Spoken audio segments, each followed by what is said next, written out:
go ahead and get this stream started. This will be part 2 of the options basics series. I'm gonna give it a little bit of time for whoever wants to join. Give it like a little 5 minutes, 4 or 5 minutes, and then we'll jump right into it.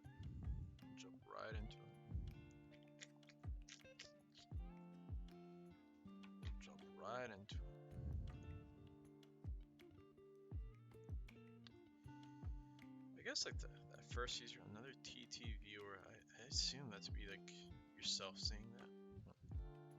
All right. Let's see what's going on.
Hopefully my mic quality is still solid.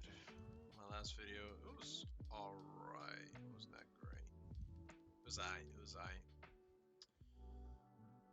Damn, it's crazy how much was being traded on Friday, huh? AMD, 15 million, Jesus Christ. Well, I mean, I guess 15 minutes, last 3 minutes. It's like a spy. The boy spy.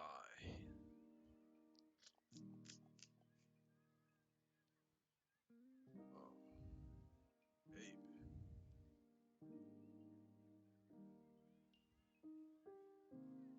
It's crazy when you think about this drop. The drop that happened these few days. Like this drop that aftermarket. Just murdered. This was nasty. Just one day went from 320 to 300. By comparison, on these other days don't even match up. 310 to 303, 307, 299, 300 pesos. Not in comparison. I'm gonna give it a 1 or 2 more minutes before I start my video. Before we begin, before we commence, I should probably write down what topics I want to be talking about today. Like, I think I left off on options. I think the last thing I talked about was like underlying. I talked a little bit about expiration dates. You talk about implied volatility and gamma and the Greeks calls and calls and puts, I guess, right?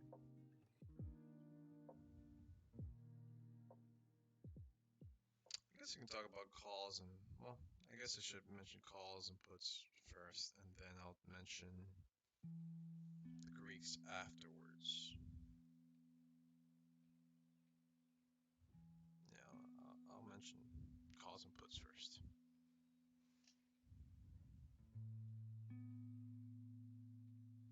Yeah.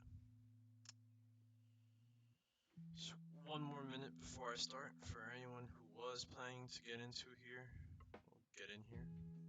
I got two boys in the chat. K40 Impulse and Shrisby. I think this is just. I have no idea what the hell Shrisby is. I always forget. My bad, homeboy. I know you've tuned in a few times.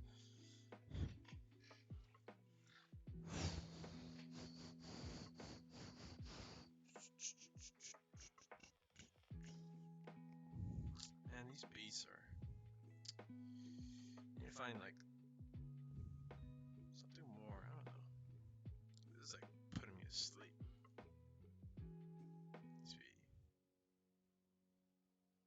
I don't know. Maybe I get more techno-ish. Alright. I've given enough time for whoever wanted to join. So this would be anyone in our Discord community, our server I should say, and our WhatsApp chat. So if not, obviously I'm just gonna be a video recording after this. Spy breaking 300 at open or rebounding, you don't use ADX indicator. Nah, I mean, I think I've read something on the ADX indicator, but nah, I don't use the ADX indicator. I mainly use. I'm still starting out myself, so there's a lot of indicators I'm trying to learn right now. Main ones I've been using just straight up have been implied volatility and MACD. But if anything, I can write that down to do a little bit of research on the ADX indicator. What's that one? You might give me a brief write-up of what it does. Like, what's the basic idea behind that one? So, ADX indicator. I'll write it down. I mean, I can take a look. What is it? Let me see. Studies. Add studies. Oh, the first one right here. 14, okay. Actually, I can probably just go to education real quick and see what the hell ADX does. Confirms trends. Okay. Okay.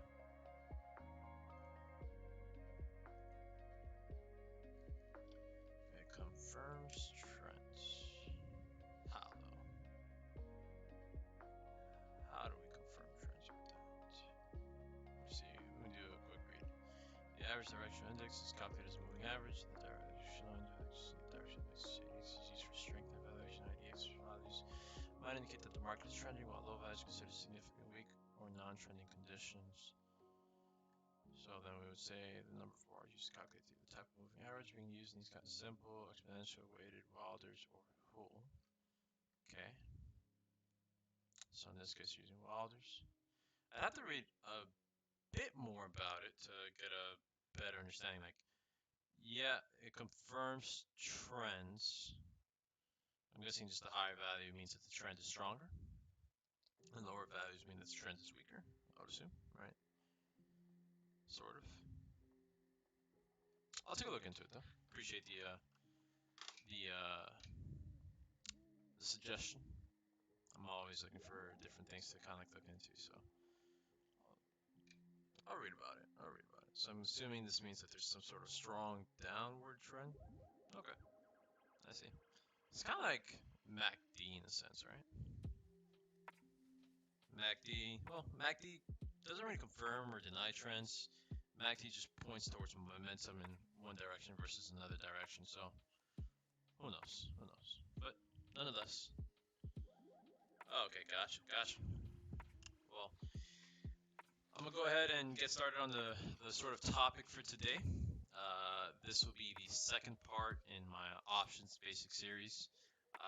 Basically, this is for me kind of telling, pretty much just an intro to options, how to trade options. So first off, we've gone over sort of the fundamentals of options, and I'm gonna go ahead and bring up my whiteboard. I'm gonna scooch this over here to the whiteboard so y'all can see this. And when we've talked about options, right, the sort of main points we've hit on, right, have been so far that options. Whoa, what the hell just happened? Full screen. Good. Good. Can we write? All right. Cool. So options again have shit handwriting, so please don't mind that. Options are made up primarily, or the price of an option is made up of three things. And those are the underlying, right, which is essentially the value of a stock. Right, so a $50 stock versus $100 stock, you can imagine that the $100 stock is going to be more expensive than the $50 stock. We also have the expiration date, right, where we said that the farther the expiration date of a contract is, so as you know, as you have more time on your contract, the value of the premium is also increased of the contract because it's more I guess valuable to a trader, right, to have a contract that's for a longer term, as well as for the seller who's selling it. They'd be risking more because it's a longer term, therefore they have to have more premium to cover for the risk. So we've talked about these two so far. We haven't really gone over too much in terms of how exactly they affect it. I've really only gone over like the theoretical aspects behind them. But the one that we hadn't talked about, and this is what we're going to start off today with, is this one right here. Implied volatility. Let me lower the volume music a little bit. There we go. Implied volatility. And let's imagine all this fit into here. As you know, it didn't, but whatever. So, what is implied volatility? This is probably the most, I would say, like broad aspect of contracts in terms of, or not broad, but I would say vague in terms of how it's even determined. Because the way it's actually determined is through a backwards calculation of the Black-Scholes equation. I remember I told you all that last video. Pretty much, we don't really ever reference it, but the equation, there's some dudes who create an equation that pretty much creates the value of options, and implied volatility is one of those factors in there, or one of the main factors in that. But you have the value of the option first to solve for the implied volatility afterwards. It's pretty weird. It's not normal. Like it's not like something that can be priced in normally. The implied volatility is the market's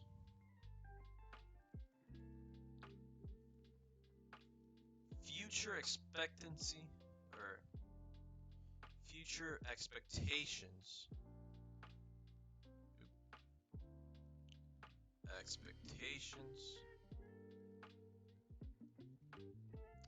of the volatility of an option. Generally speaking, by that we really just mean the stock. We'll just go with the option. The market's future expectation of volatility of an option. Now, implied volatility is not the same thing as volatility. Volatility is just, when we talk about general volatility of a stock, we're talking about the fluctuations in the value of the stock. The implied volatility is the future expected fluctuations of a stock. Does that sort of make sense? So in essence, instead of it being what you might think of as like a value that you can directly calculate by the movement of a stock, it depends on how the market is seeing that stock more so than anything else. So what makes this different is that a stock doesn't necessarily need to be moving a lot. Let's say it doesn't need to be increasing upwards. It can be like if you look at a chart, for example, right? Like if you have a bunch of like candlesticks and all these candlesticks, right? The stock doesn't need to be moving up, but you can have an increase in the implied volatility.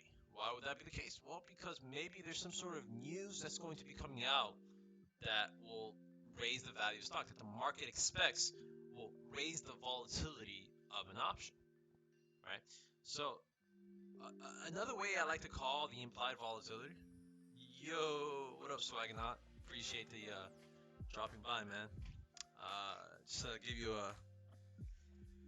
thoughts on the market next week. Just to give a little recap because I don't want to detract too much from what I'm talking about here. Basically,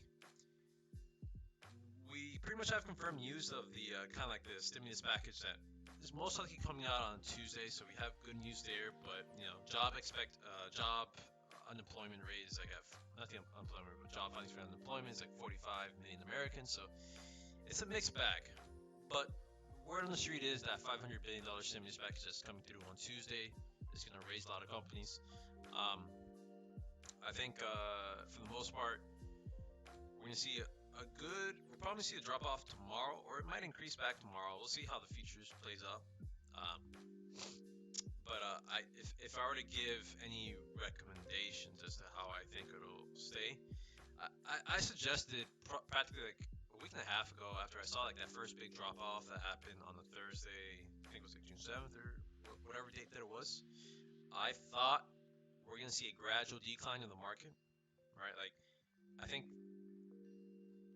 the forces that be, let's call them that, the forces that be think that the market is overvalued, which I agree with too, with the rate that it's been increasing, against what's actually going on. I think it was too strong. It was too strong. So I think the market is going to decrease in value slightly overall. So we might see lots of jumps and decreases, but overall I think we're going in a sort of negative direction. But we'll have to see. The main thing is, how strong of a support the $300 is. There charting on the IV? Yeah, there actually is. If you use the program I'm using, Thinkorswim, they can chart the implied volatility. If you're doing it through Robinhood, you'll never see that. And like I tried doing it through like TradingView.com, I couldn't. Someone has to they have some sort of implied volatility, but not really the implied volatility I like. The implied volatility that you might see in Thinkorswim, which I'll just not to distract too much here, is this blue line that y'all are seeing here. The implied volatility, this is the average implied volatility of an option expiring, I believe, that week or something like that. Or I mean, the implied volatility doesn't really change too much between like weeks. It changes more. Throughout the value of the strike price. But basically, this chart's like the average implied volatility for that week, in a sense. So then, like for example, SPY's average implied volatility currently for like what was on Friday, that seems to be. Let me put this thing down here. It's on the top left corner. Just pay attention to that number. The implied volatility was at 33.8%, more or less. The average of all the options contracts was about that amount. And then, as you can kind of see, it's been sort of steadily increasing as a result of the steady drop that we've been having these days. So the day I was talking about that big drop that occurred, this was Thursday of like 2 weeks ago. We had another big drop, and then we had another big drop. So I think overall our market kind of charted out. I did this actual trend line. I probably did this trend line like this specific one like a week and a half ago. I was like, I think we're going to a decline. I think there's going to be gradual decline. So I don't have great expectancy for a rebound right now. I think we might rebound Monday, Tuesday, but it's going to be like lower highs every single time. That's what I'm thinking. So those are my quick analysis of the market for next week. Anywho, so back to implied volatility. When we talk about implied volatility, the sort of main aspect of this, that the way I like to describe it more than anything else. Oh wait, let me switch over here. The way I like to describe implied volatility, it's kind of like the hype factor.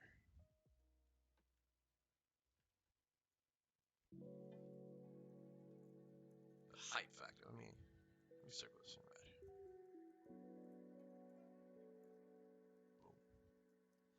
It's the hype that's going behind a stock. So the more hype that there is behind the stock is, like people get hyped up for whatever it is, right? Like there's a lot of excitement growing for something, then the more implied volatility is gonna, or the higher implied volatility you expect. And so what effect does implied volatility have on the stock price? Well, think of it like this. If you were to know, let's say, if you were guaranteed, or if you were very, very, like persuaded, you were convinced that the value of a stock was going to go up by $2, and you have an option at that point in time. You have, so let's just clear out this drawing board over here.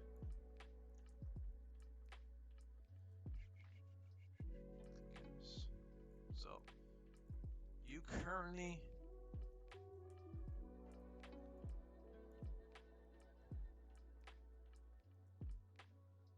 contain this option, right? And let's say, the value of the stock, let's look at AMD more or less is, I think it fell below $50, but let's say AMD is $50, right? And AMD came out with that new quad core, whatever processor that they came out with, that's super dope or whatever it was. And so, you know for a fact that, okay, this thing's gotta go up. It's gotta go up to like $54 or something like that. It's gonna increase in value, right? So, what do you do as a person who owns this contract? So this is Matt Billen. He's smiling now because he's angry, but he's like that happy angry. So trust the overall volatility. I agree with your money to the protection. Oh yeah, that's basically it. Anyway, yeah. So you already expect that this option price the stock price will go up. So what do? You kind of get greedy. You're like, okay, I know the value of this option is going to go up. So let's say if you originally bought this contract for, $1, $100 in total, you start upping the price. You're like, nah, this is about to be a lot more valuable because of this new news that was released. So even if the value is still at $50, right? The value of this contract here, people are like, wait, the implied velocity's got to go up, so it's gonna go up. So let's start jacking up the prices already. So now it becomes worth like 1.20. It's not as drastic as that, but just bear with me on that, right? It becomes 1.20. So in essence, the implied volatility affects the price of your contract, right? It does have an effect. It doesn't have as much of an effect as the dollar value effect does because this is a physical increase, right? This is more of a projected increase in the value of a contract. So implied volatility is a hype factor that goes into stock. The more hype behind it, the higher the implied volatility goes. With more implied volatility, you expect the price of the stock to go up. Therefore, you raise the price of your contract in the expectation that it'll go up. And it's not only you that's doing it, it's a bunch of other people that are trading contracts that are doing the same thing. So, in this way, you affect the price of a contract. Now, this thing that I'm talking about, there's this thing called all these three categories here, the underlying price, right? So that's the basic idea behind implied volatility, to not get too complicated into it. There's another concept I would rather talk about instead of implied volatility, although I love talking about implied volatility, right? So we had the underlying, we had the expiration date, and we had the implied volatility. We have this concept called intrinsic value, and we have a concept called extrinsic value.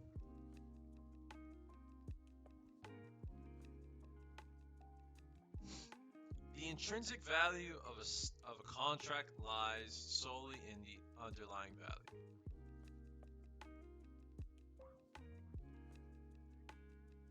The extrinsic value solely lies on the expiration date and the implied volatility. We'll just call it IV for right now. To not get too complicated into this, because there's terminologies to it, but it's not too important. But basically, the intrinsic value states that pretty much, let's say the contract goes to expiration and there's no more time left on your contract. This is the actual true value of your contract, which is determined solely by whatever the value of the stock is at that point in time. That's the intrinsic value of your contract. So this determines whether or not your contract is worthless or not when you're at the expiration date. The extrinsic value is the added on value to a contract because of these two factors. When the expiration date, the farther out you are, you know how that adds value to your contract, right? And the implied volatility. The implied volatility, whatever the implied volatility is at that time, also adds value to your intrinsic value. So if you add the intrinsic value plus your extrinsic value, you finally get the premium for your contract. And this is the basic way in which your contract sort of evaluated. This what determines the value of a premium. Okay. So now that we got a basic understanding of what determines the price of a contract, let's go ahead and talk about the types of contracts. Let's talk about there's two main types that we're going to be exploring. And one of them is probably pretty intuitive to you already. It was the first one I mentioned in the last video, but I'll mention it again. We have something known as, so let's make a distinction. We have calls and puts. So what is a call? What is a put? Basically, a call. Let me put this right. Basically, a call is when you call a contract, you're betting, or I guess you're betting. So let's do this. Long calls and long puts. Let me write it here. Long calls and long puts, because that is very important. A long call and a long put. The word long means you're buying, so just long equals buying. It's just I don't know why people come up with this stupid phraseology. You just call it buying a call and buying a put, but whatever. They're calling long. If I get a long call and a long put, that means I'm buying a call versus I'm buying a put. Let's make that distinction real quick. So this means if you're doing a long call, in other words, you're stating, God damn it, let me get red.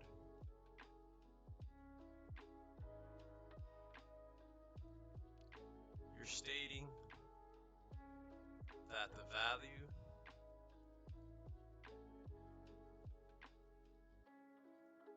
of a stock will increase.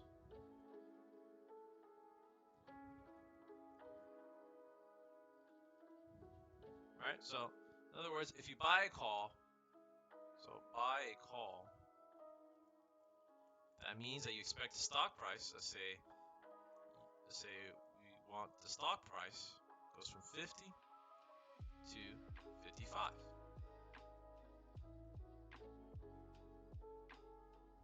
Right? This is how you profit.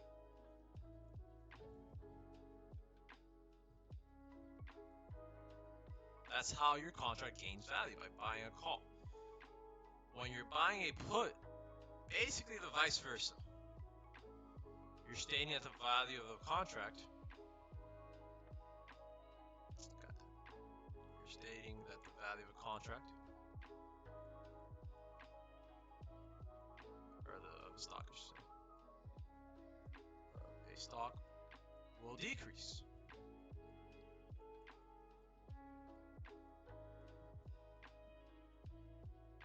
Alright, in other words, if you buy a put, simply put, no pun intended, you're betting that the contract's value will fall. So you profit off of the price drop of a stock.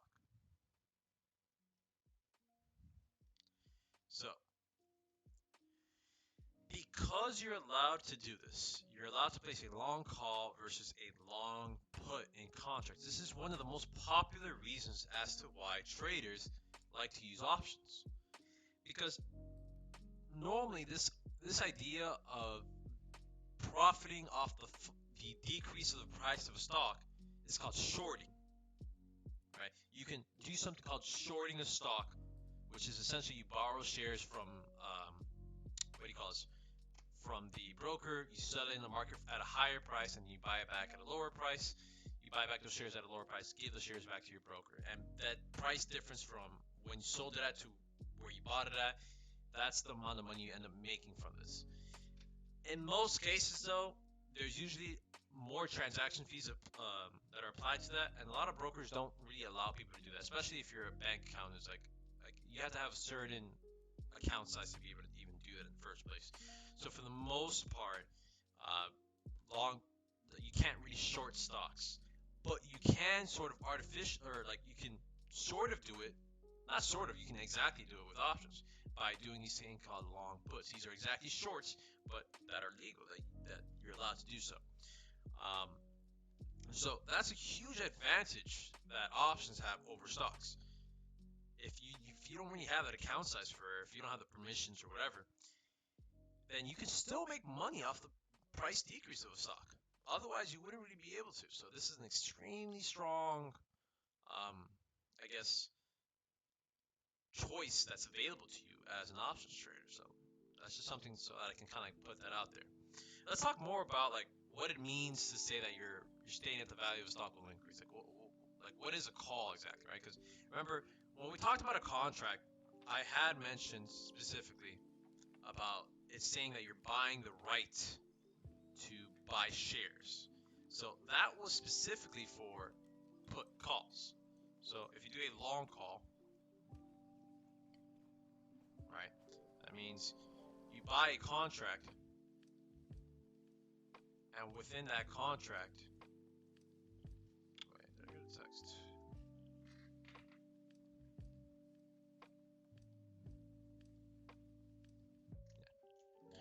Within that contract, you're saying that I have a right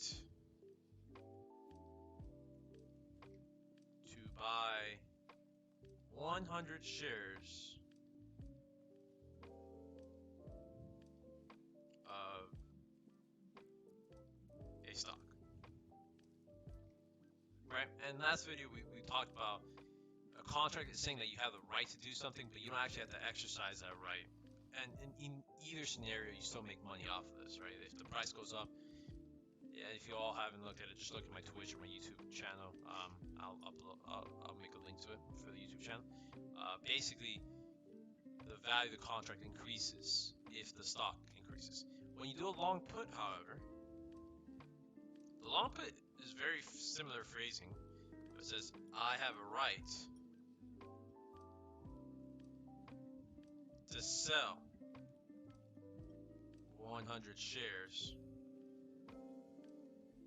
of a stock.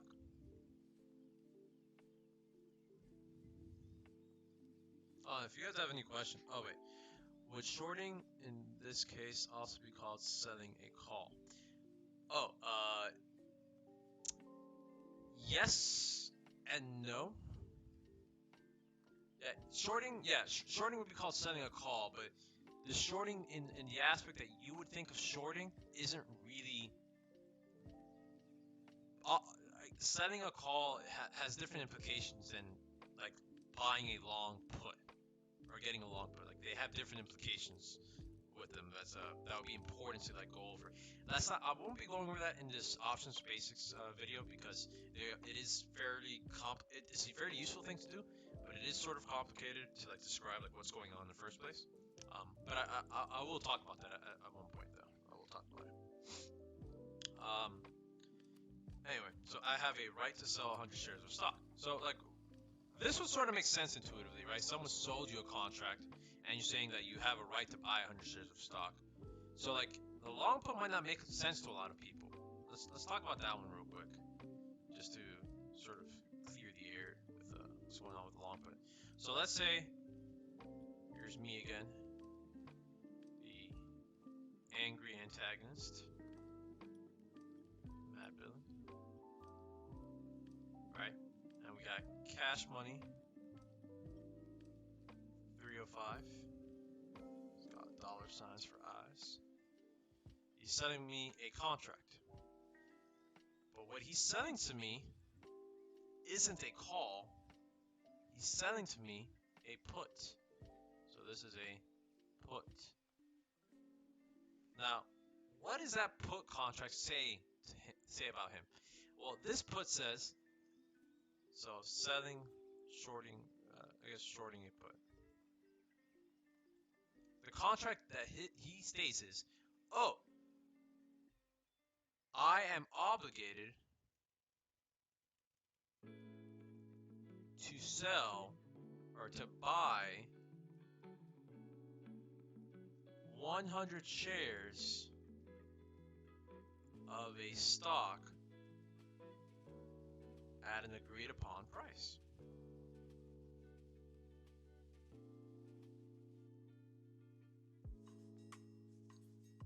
So this person is giving you a guarantee that no matter what the price of the stock is at the moment in time, they're going to buy it from you at a certain price level.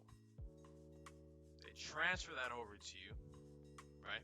And then you have the option, you have the right to sell them that stock at that price level. Or you don't need to sell it at all, and you can buy the contract back later on, right? And that's the latter is typically the case that's going to happen. But just to kind of detail like what's going on here. So let's take AMD again. AMD at $50. Now, if I buy a put, so in other words, buy a put, right? I'm gonna buy a put. Let's say let's do an out of the money put, and I'll talk about out of the money and the money. Let's say I do or let's do what you would regularly do for a put. 40. I guess we can buy a put at $45. Yeah, we can buy a put at $45. So I'm gonna buy a put at a strike price of $45. Now, what does that mean? That basically says that this person here, right, when the contract expires, right, so let's say it expires July 17th, right, so let's put expiration, EXP. Stop. EXP date is 07/17. When the contract expires, that $45, they'll have to buy the AMD stock from me at $45, right? It's currently priced at $50. So in this scenario here, me as a person who's buying the contract or buying the put, I'm losing money, right? Because if it's at $50 right now and I bought a put for $45, I'm losing money. This is what we call an out of money put. So you write OOT. Or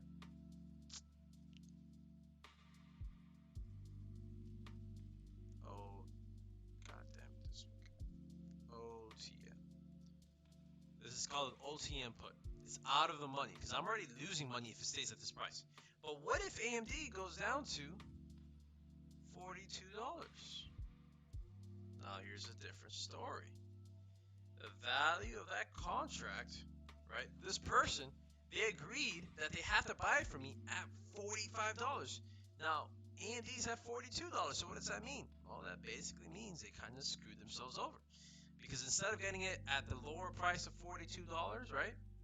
They're forced to get it from me at $45. And so because they're forced to do that, or whoever that I bought the put from has to do that, the value of this contract suddenly grows. It grows in value in the sense that people would want to buy it at that price. So, in essence, right, buying a put increases in value as the stock's price goes down. That's the sort of big idea. It's not too bad of a topic to really wrap your head around. Okay, and with that in mind, we're gonna switch over to a Robinhood view so I can show you guys what what out of the money is and in the money is, so that you're probably gonna see this at some point. So might as well be here on this channel. Why is it so static? Let me erase the boys. I wonder if it could get so gigantic. Alright. Cool. So I'm gonna switch over to a Robinhood account. Switch screens, switch scenes. Move this to the side. So right here. Alright, you're all looking at what the options chain looks like at Robinhood. Again, just for those of you that may have never bought options before, on Robinhood, you pretty much click stock ticker. So I go to AMD. So I search up AMD or whatever I want to look up. You're You see this sort of main screen here. It'll look slightly different on your phone, but more or less like this kind of screen. This part here would probably be under, like it'll be on the bottom of like the stock price. And then you go to trade AMD options. You can click on that.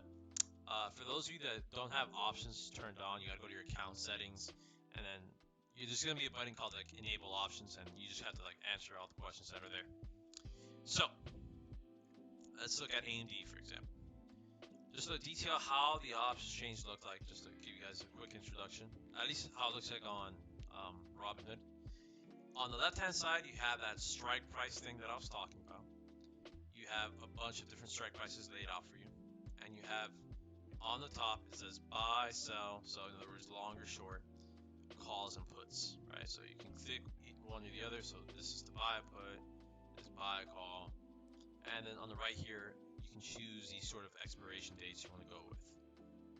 So let's take a look at July 17th for now. So good day. Alright, I want you all to notice how the value of contracts increase or decrease depending on the direction. So let's go down here. If we're buying a call, anything under this line at this point here is what we call an in the money call. Now, what makes these in the money? Well, think of it like this. The price of AMD is currently at $49.81. Now, if I buy this option right now at $49, look at the premium here. It's $3.20 in comparison to the $50 one, which is at $2.68. Why is that the case? Why would the premium be worth more at the $49 instead of the $50? Well, think of it like this. Remember what buying a call means. Buying a call means that you're going to buy 100 shares of this stock at the agreed upon strike price. The strike price here is $49, but the actual share price is $49.81. So what does that mean? That means that the second you buy this, right, you get to buy this stock at $49 even though it's worth $49.81. So you're getting it at pretty much at a discount. Sort of. It's not exactly at a discount, but it sort of works itself out to be like you're getting it for less price than what is currently available. And if you keep on going beneath this list, so if I buy premium at $40, right, or buy at a strike price of $40, that premium is now worth $1,035, right? But you go over risk of being in the money versus out of the money. Yeah, I'll go over that risk. And to be honest, that is a sort of what do you call this? It's artificial risk, I would say. It's not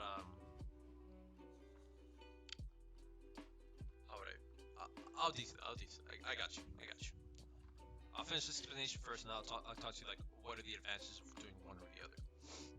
So at this $40 price, basically, because it's worth $49.81 and you're buying it at $40 a strike, then the person who's selling it to you, they're going to be selling it to you at $40. Well, they're going to be charging you extra for that.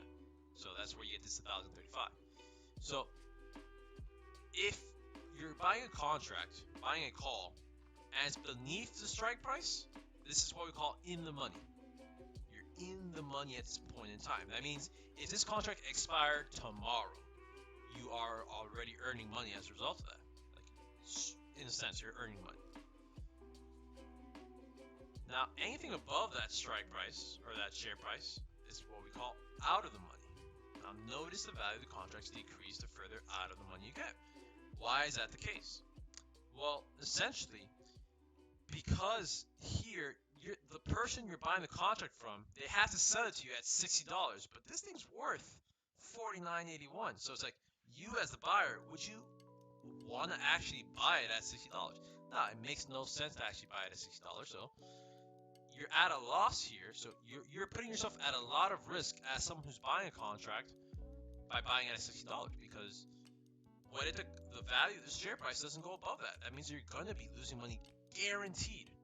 In other words, you're out of the money. That's where that, there you go, the terms out of the money, in the money come from, right?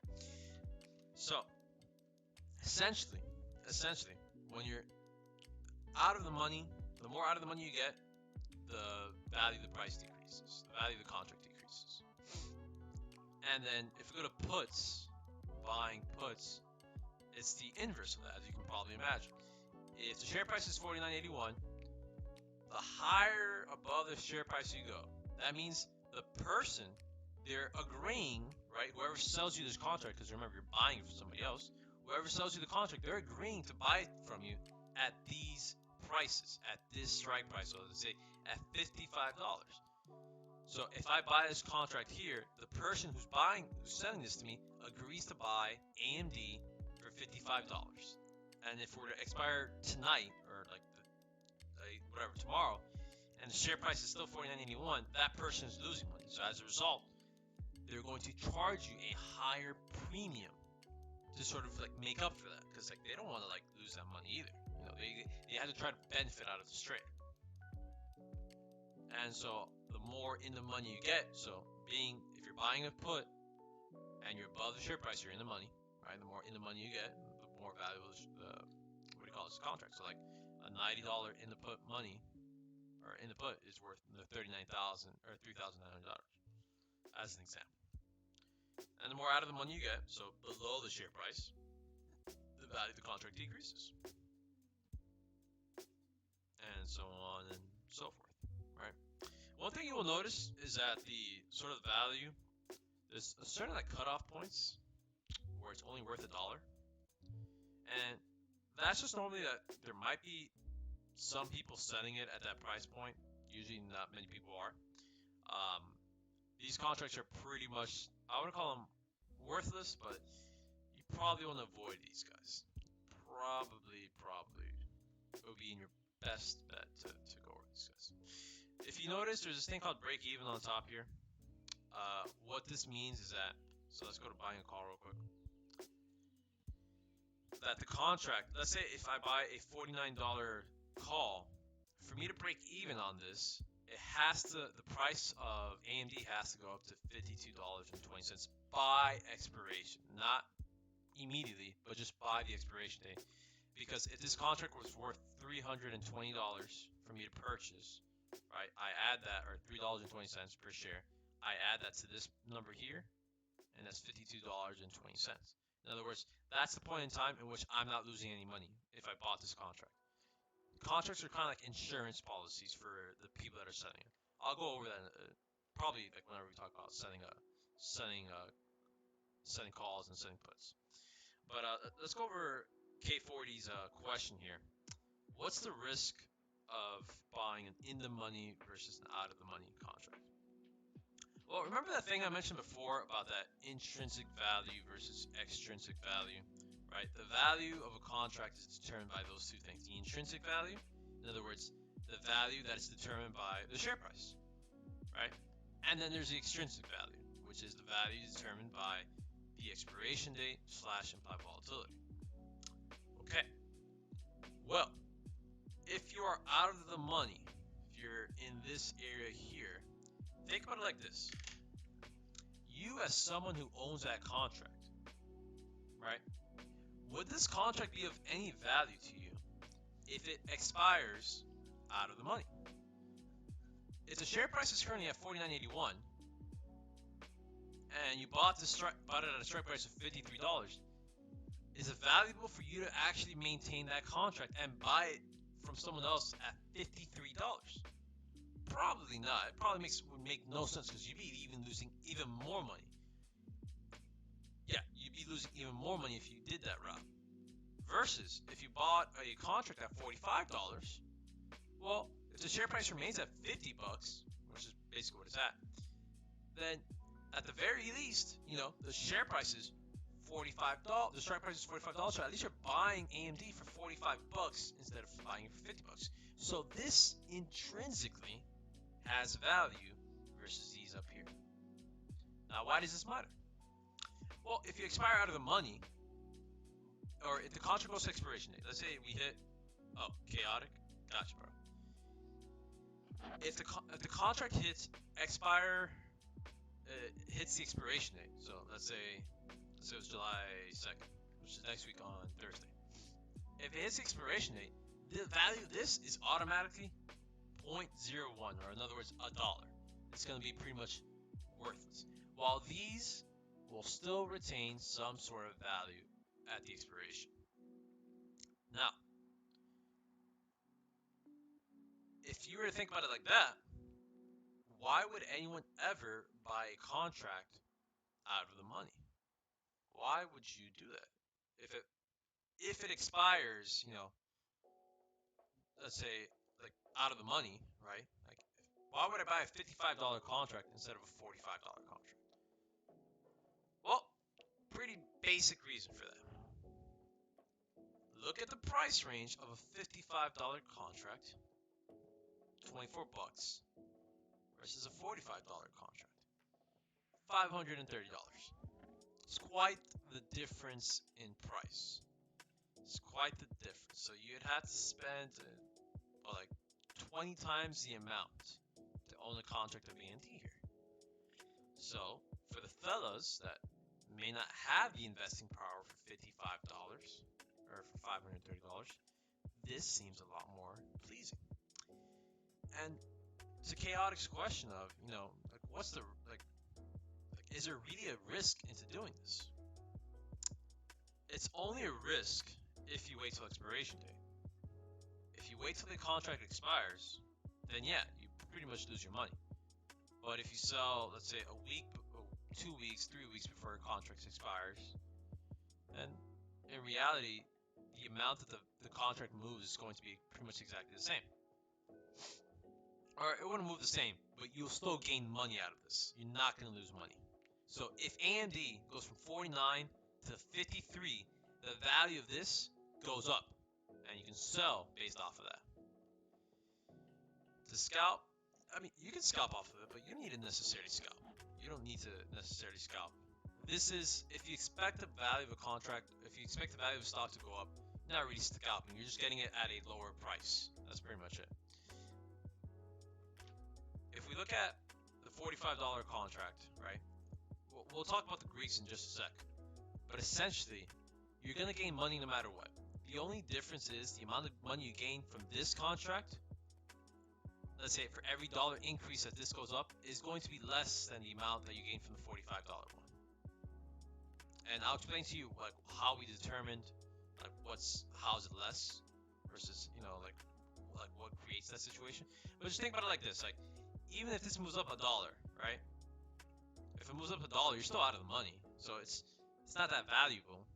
But the one that was at $45 suddenly becomes even more valuable because you're even now more out of the money, right? So like imagine this $45 now it becomes like a $44 contract. Oh, look at that price difference. It went up $95 because that $1 increase, right? So that's sort of like the kind of thinking that goes behind the value of contracts. Does it really matter if you choose out of the money, in the money? In the money tends to be safer. It tends to be safer, but obviously the cost of entry is higher. So if you don't have as much money to work with, then I'd suggest you can go out of the money. Don't be ridiculous and go like $70. But going out of the money by a couple of dollars isn't a bad idea. It's not bad. And depending on the stock, like if you're talking like Facebook, for example, you can go with Facebook. Like you can go out of the money for like $10, $20 because Facebook moves a lot, or Apple, they move a lot as well. So depending on the case, right? Because like if you want to play Apple, for example, let's say let's look at Apple contracts.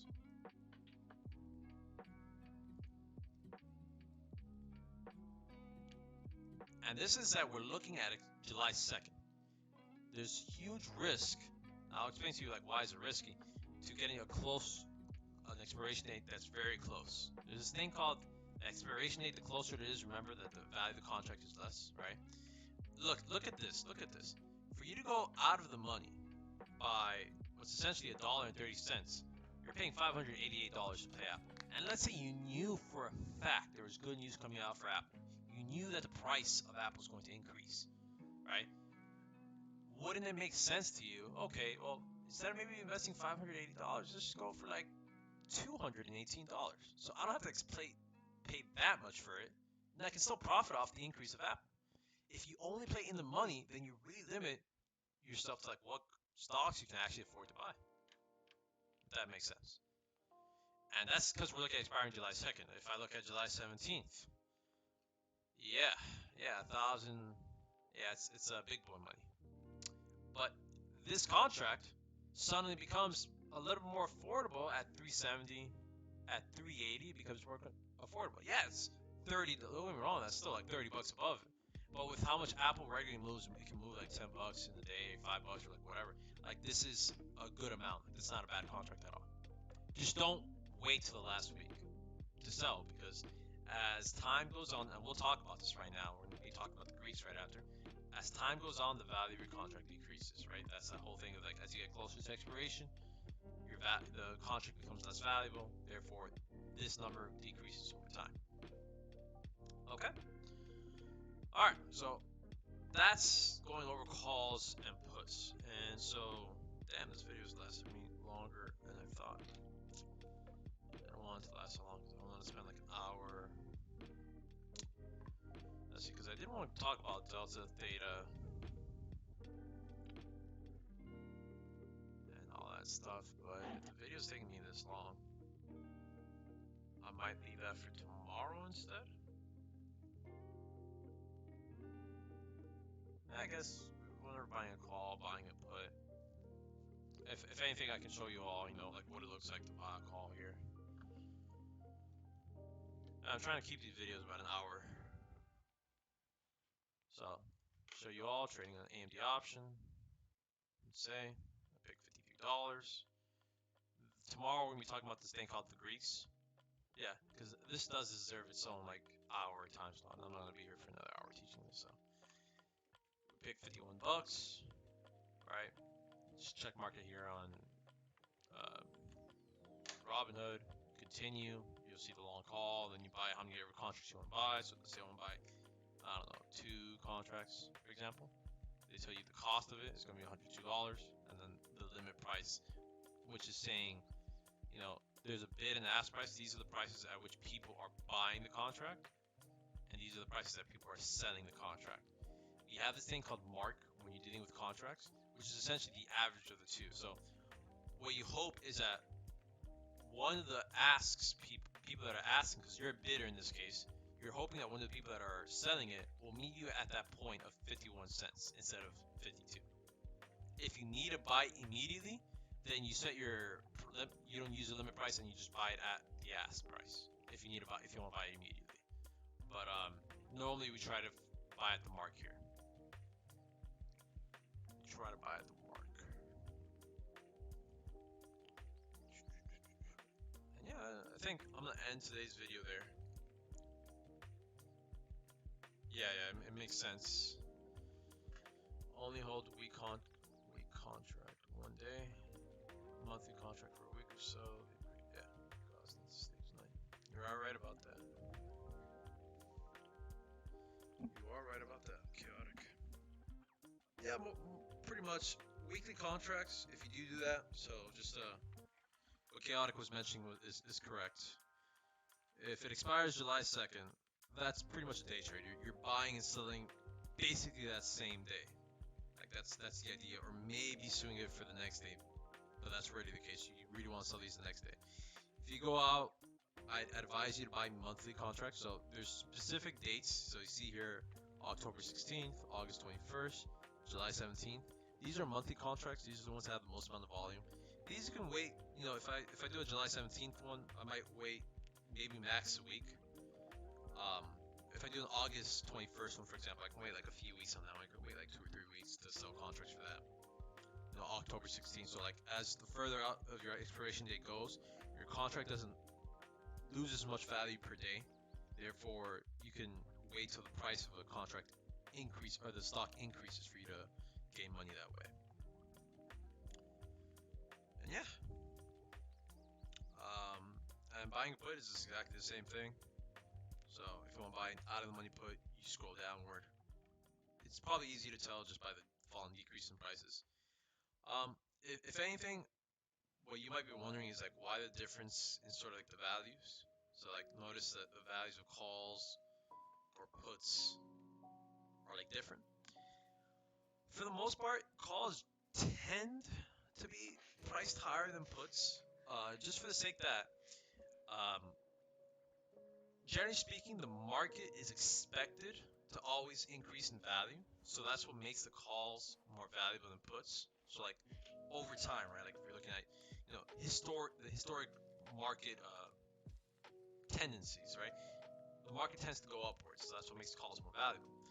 However, there are situations where puts are more valuable than calls. So like I'd be pretty hard pressed to say that Facebook's probably that scenario. I think Facebook would be a pretty ideal scenario with calls. So just buy a call, buy a put. Right. So it's a little bit less, but the fact that they're even this close in the first place is pretty amazing. Buying a put can be more expensive than buying a call, just due to the fact that if a stock is expected to like plummet, then the value of all these increase a lot more than buying a call. Buying a call becomes a lot more riskier. But if everyone thinks the stock value is going to plummet, then that implied volatility that we're talking about over, that hype factor, increases the value of all these contracts. So, but generally speaking, calls are more expensive than puts. Generally speaking. Yeah, no problem, Chaotic. No problem at all. I'll be posting this on YouTube later on as well, and then yeah, man. I'll call it a day there. I'll give it like 3 or 4 minutes for whoever's in the chat. Ask your questions. If you have any questions.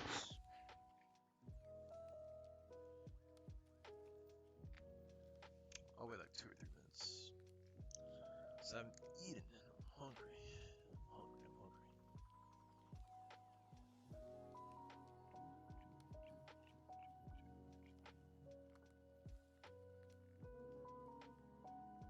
Man, this somber ass music, Jesus Christ. Almost chill lo-fi hip hop beats, so such a downer.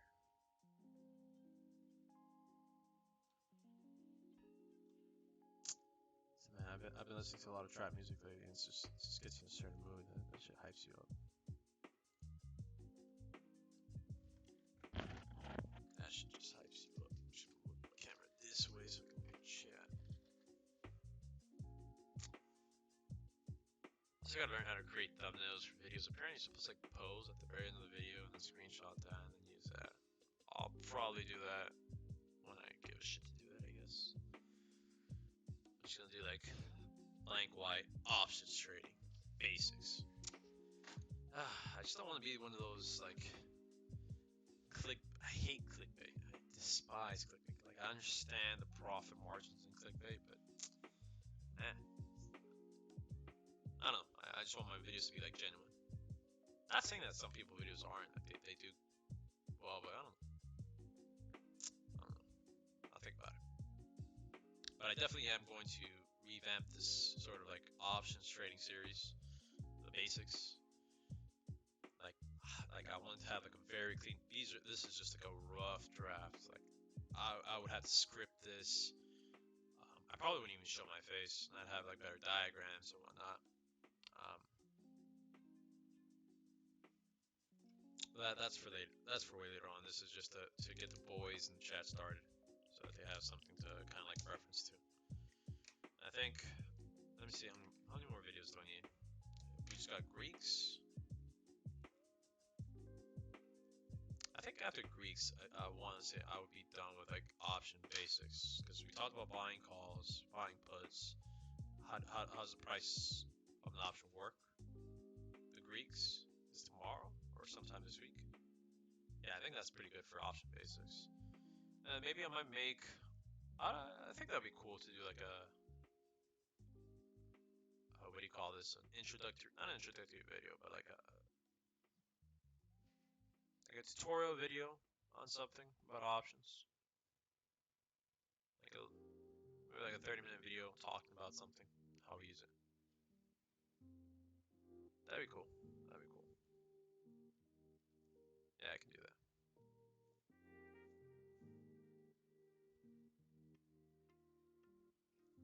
I can do that like once a week, Saturday. That's what I was originally doing, sort of. But I was doing it throughout like my trading videos, like my self-analysis videos. Not so much during I didn't have a video dedicated to it. It's like I did it for like looking. I think like the first week of trade, like one of the first few weeks when I started streaming, I talked about looking at implied volatility and using that to trade. Then next thing I tried using was MACD. That one went well. The sort of next indicator I wanted to look at was the TTM squeeze. That's sort of the next video. So I mean, it doesn't only need to be about indicators. It can be looking at other things. I want to do one VWAP.